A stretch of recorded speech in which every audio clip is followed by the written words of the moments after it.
am Sarah Fernandez-Lopez with the Bad Dog Agility Show. Let's start off by making sure that y'all can hear me and see me. You can give me some thumbs up, some hearts, anything you want to let me know that you've got sound. I think we've got sound. Good to go. Do we see some hearts and thumbs up and all that? All right. All right, today we're going to be talking all about backsides. So we have a little sequence set up and a jump right here for demonstration. The number one mistake that we see people making, especially beginners with backsides, is watching their dog take the backside. So watching their dog not just come up to the plane of the jump, but go all the way around, turn, and begin to lift off to take the jump. And that really loses the handler a lot of time, and there's going to be some situations where it is going to be impossible for you to handle whatever comes next when you're watching your dog like that. So if I wanted to take this backside, my dog was coming, and I signaled the backside, and I wanted to go straight back in this direction, that wouldn't be so bad because I can come all the way up here and still just step back, pick up my dog, and go in this direction. But if I want to take this backside and head in that direction, if I'm watching my dog as they're taking the jump this way, I have no way to then get in front of them and signal what comes next on the course. So we want to get out of the habit of watching our dogs. And when you think about it, even the most beginner dog with the most beginner handler, as soon as the dog's nose passes the plane of this jump, the rest of the dog is going to follow. So once their head goes, they're not going to turn around and switch back. They see the jump right there. And so at the very, very latest, as soon as you see your dog break this plane of the jump, you can go on and move on to what the next part of the course is. But then as you become more advanced, you want to build commitment in to your dog so that when you tell them to take a backside, even when they're here, once they've been given the cue, they're going to finish their job while you move on to the rest of the course. So we have a demo, a live demo, always exciting for a Facebook Live. Never know what's going to happen. And we have these 4 jumps set up, and we want to show you lots of different paths that you might take after a backside, because how you handle the backside is going to completely depend on what comes after the backside. Not every backside is the same.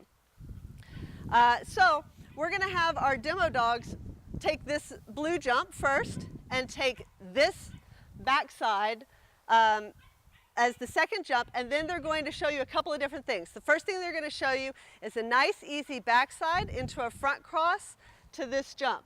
Now this is the kind where if you went all the way up here with your dog, you'd still be okay because you could step back into your front and be in position for what came next. Then they're going to do the jump, the backside, a front cross back to this jump. Well, here you need a little bit more space to get out of the dog's way and create this line to the next jump. The next thing that we're going to do is over, backside, into a front to this jump. Now this is going to be one of the first places where really if you don't leave this jump, you're not going to be able to get out of their way as they go around to make this front cross. It's just not going to be possible. And then the ultimate of needing to let your dog find the backside while you move on is to do a backside into a serpentine and go out this way. So the dog is going to come to the backside, slice the jump, and go this way. So we're going to start with our little dog who is inside. She's going to start with the cone, right? She's going to start with the cone to get a little speed going into the rest of the course.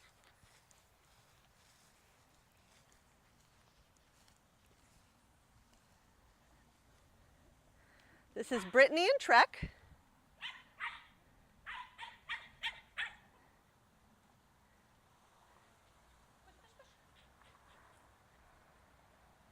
Very nice.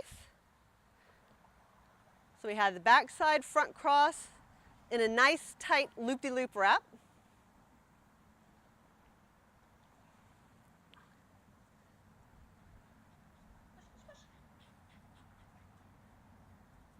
Very nice.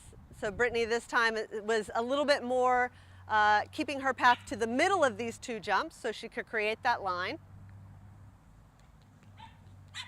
Trek knows where to go.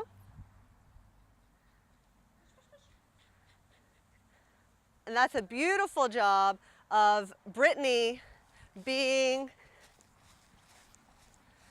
about here as her dog was taking off.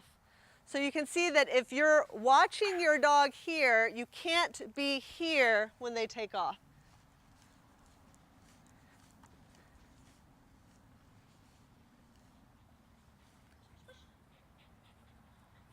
Beautiful. So now we're going to, you want 20 inches, right? Now we're going to bring out Gitchy at 20 inches. And for those of y'all who have been to the last couple of lives, you'll know that Gitchy just recently had a litter of puppies, but she is doing fantastic and will be competing at the National Agility Championship with Esteban. So.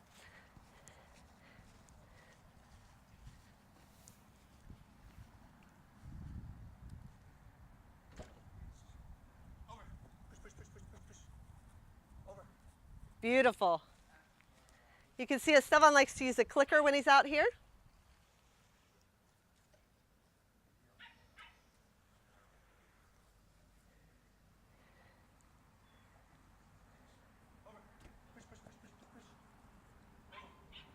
And you can see there's no question where she's going next. He's doing a fabulous job of creating that line.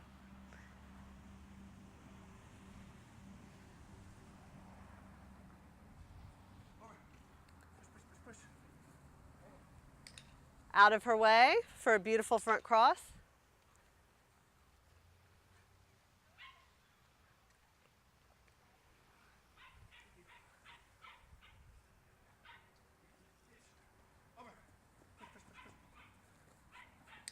Beautiful.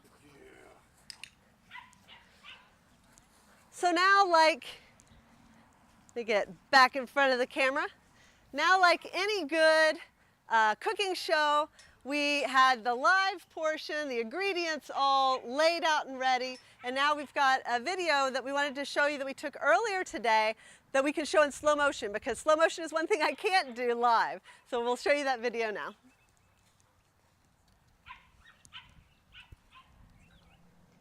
Here we're going to show you a side-by-side of that very first exercise where Esteban took Gitchy to the backside here and then off to in this direction, versus the very last repetition where he took her to the backside and did the full serpentine to get her headed in this direction at the end of the jump. And what we're going to see is that in both cases he's stepping to the wing, but now he's going to immediately move on, and you can see how much space he was able to create in this direction to be able to get that serpentine cue in, and how different his body and his position looks on this side versus this side.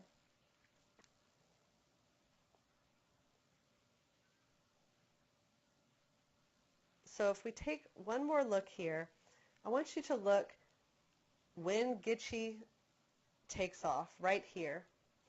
In both cases, he's actually created a good bit of distance in the intended direction. So over here, he's already headed in this direction, and over here, he's made it around the jump and is ready to come in this direction. So that's the power of not watching the dog, but moving on to whatever's next. I already did.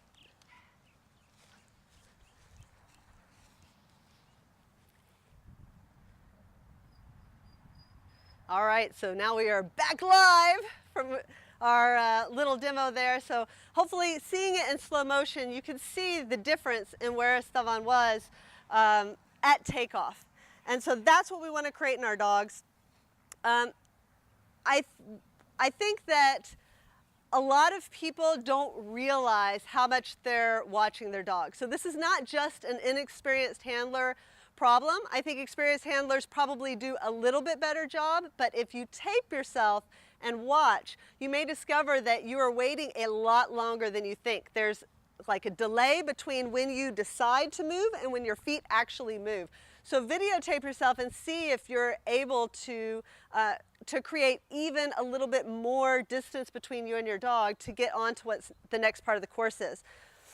One thing about this is that for you novice competitors, well, first of all, you probably not, as a novice competitor, you're probably not going to see a backside, but the few that you see, or when you first start to see backsides, they are probably going to be easier backsides for you to be able to manage and still get on to the next part of the course. It's when you get to the higher levels and international and premier and things like that where you may start to see some of these backsides where if you have to be here on your backside, you are going to be stuck for what comes later. So it's definitely going to be based on the course. So a couple of problems that we want to talk about. Why do people watch their dog so much? Well, they're afraid that the dog is going to cut in front of them and not commit to the backside. So I'm going to move this again so it's easier to see.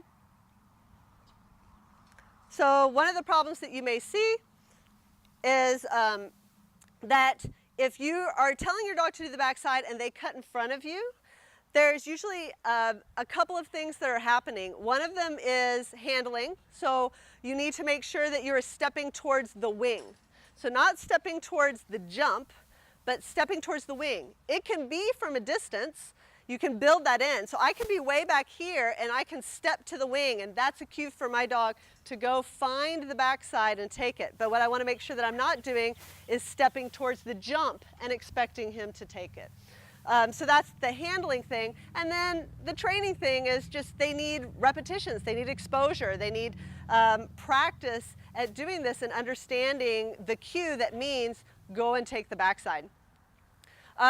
The kind of flip side of the problem of saying that you need to step to the wing is blocking the wing. So now I'm going to put this jump back, and I want you, the viewing audience, to be the dog, and I want you to take this backside. Well, I definitely want to step towards the wing to indicate the backside. What I don't want to do is step and completely block the wing, so that as the dog is coming, they see no part of the wing. A lot of times the dogs may not even realize that jump is there, depending on where they're coming from. Maybe they come out of a tunnel, you're blocking the entire obstacle, and they don't even know it's there. They blast past, maybe they start looking out in front to see what there might be. So you need to make sure to step to the wing, but don't block the entire wing. Another problem that you're going to have is waiting too long, and I mean that's the problem we talked about at the beginning, especially when you're trying to do these moves where, like the serpentine, where you go to the backside and come over here. If you wait too long here, you're not going to be able to get over here. So building up that distance and then also training yourself to leave a little bit earlier. And then another thing that you may find after you build some distance is that the dog doesn't really fully understand that they have to take the jump. So a lot of dogs will beautifully go to the backside of the jump. You, the handler, will beautifully move on, and then your dog will meet you over here and never take that jump, especially when you're doing some of these, serpentine type maneuvers. So that's a common problem, and you can just use a placement of a toy. A lot of times what I would do is signal the backside, drop the toy, and move on to get my dog used to that motion and just build up that skill. Before we get to Q&A, we had some questions that came in at the very beginning. Oh wait, no, I'm gonna do that in a minute because I need my dog who is going to demo. So we're about to get to any questions that came in during the live stream. Do we have any questions that came in? Not really? Everything's crystal clear because I'm such a good explainer. But one thing that I did want to say, and then we have a couple of questions that came in before everything started, is that tonight at 8 p.m. Central, we are doing a webinar. And we're doing a webinar with Sarah Baker. She is the reigning 20-inch National Agility Champion, and she was a repeat. So she's won the last 2 years at 20 inches with her Border Collie Hops. 2 years ago, she won the Preferred National Agility Championship with her Lab Rice. She and Esteban are going to be doing a webinar about how to prepare for a championship event. It's, if you haven't registered yet, you still can. It's going to be awesome, and it'll be great, especially great for anybody going to nationals, but really for anybody who's competing at any level. There are going to be some great takeaways from that. So we hope you'll all join us then in like 3 hours and 45 minutes. And then the questions that we had come in beforehand, one person said, let me see, I know who. I have notes. Carol said that she struggles in sequence. So she does fine with her dog when it's like 1 or 2 jumps, doing a sequence with a backside, but when it's at a trial or at a seminar, when she's in flow in the middle of a sequence and she's running as fast as she can, all of her timing is off and she struggles a little bit. So I think the answer is a little bit in the question, which is you need to do more of that that full speed, full running, sequence type stuff in practice to get used to that timing. Sometimes it can be as simple as just giving yourself 1 jump before and 1 jump after. You really need to know, like we showed here, every backside is different depending on where you're going next. So you need to know where you're coming from, you need to know where you're going next. And we even did the little wrap on the cone to put even more speed into it. So you can do that to simulate a little bit more of that full speed feel. And then the other question that we had came from Charlotte, who's a novice competitor, hasn't taught backsides yet and wanted to know how we teach backsides. So we're going to show you just a quick demo here of how we do that. Do you have anything to add, Esteban?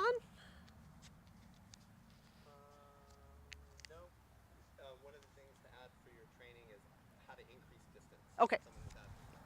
All right. So I'm just going to do this with a virtual dog here. Sound good? All right, I'm going to go get my dog. So I'm talking to Esteban behind the camera. So I'm going to go grab my dog super fast. I'm going to take it off because I don't want it to get out of range.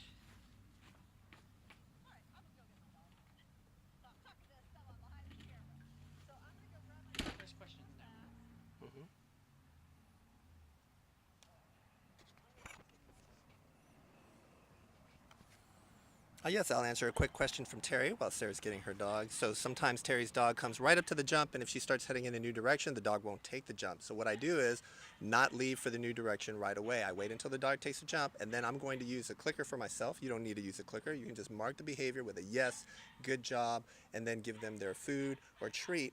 And with time, they're going to offer that jump more quickly. So when we were teaching it, sometimes the dog will come up, stand next to the jump, and not take it for a second or two and then take it, and that's okay. You just are going to reward the dog for that, and eventually they're going to figure out I can just get to the reward faster if I don't pause here. If I go ahead and take it, then you can start adding in a little bit of your motion.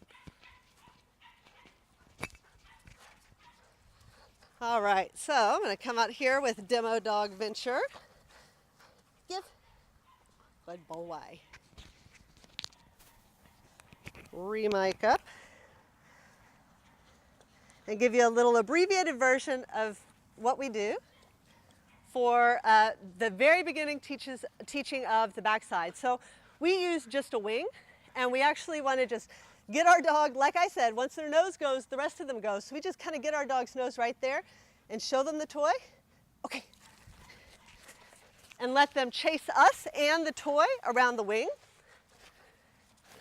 And we do this really at the beginning of their training. We do it both directions, backside and forward side. So, okay, good boy.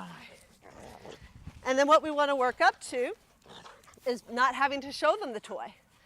Okay, yes, good job. Good job, buddy. Good. And then building a little bit of distance around. Yes, good job, good boy. And of course, you can do this over, quite a few sessions. And then when you're doing pretty well on a wing,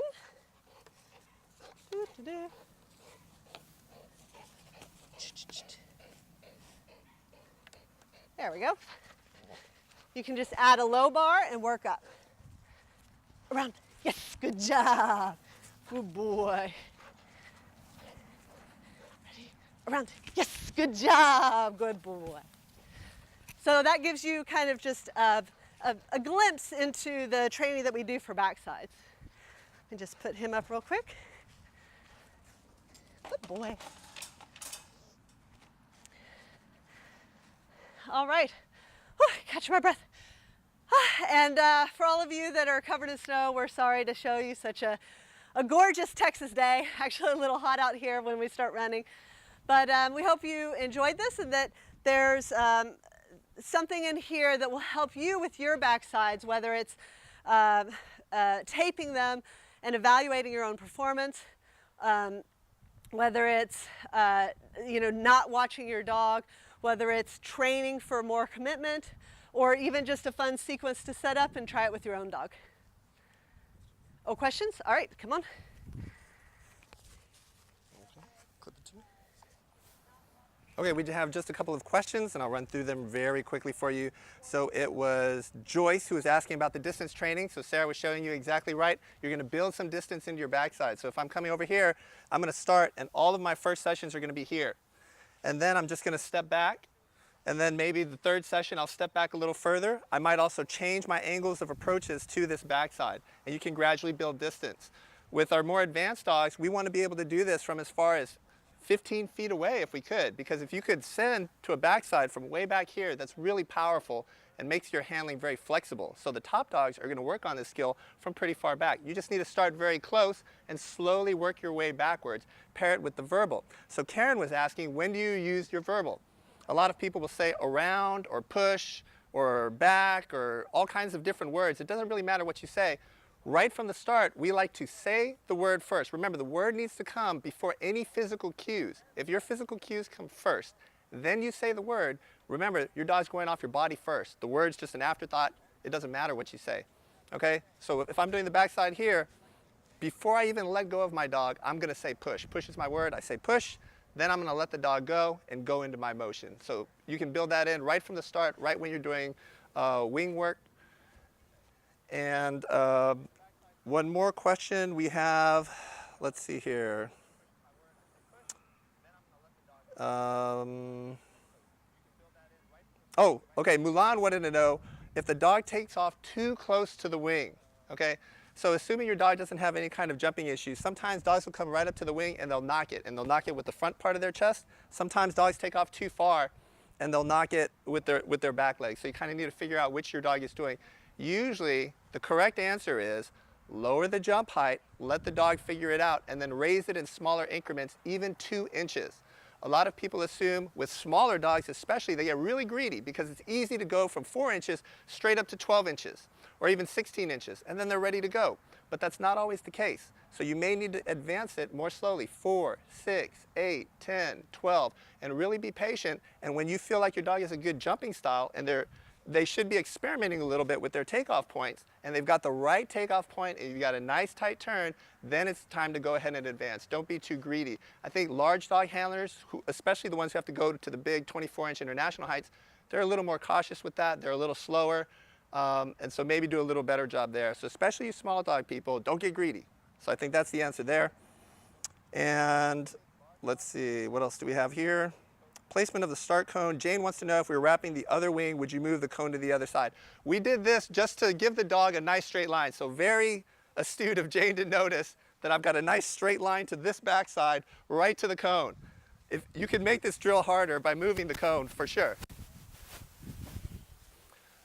But if you move it over to this side and then wrap the dog this way, as they come around here, they've got a nice straight line. I wanted to jump this, but I didn't want to get hurt right before nationals. They've got a nice straight line to this backside. So yes, we set that up just to make this a little bit easier. So I would do that for your dog, but you don't need to. You can set your dog, don't use a cone, set your dog straight up in front of this jump. If you want, you can just set your dog up right here. Sit them here, and then do the exact same drill that we were doing, and you don't even need these other 2 jumps. Just make sure you're running in the direction that you want to send your dog.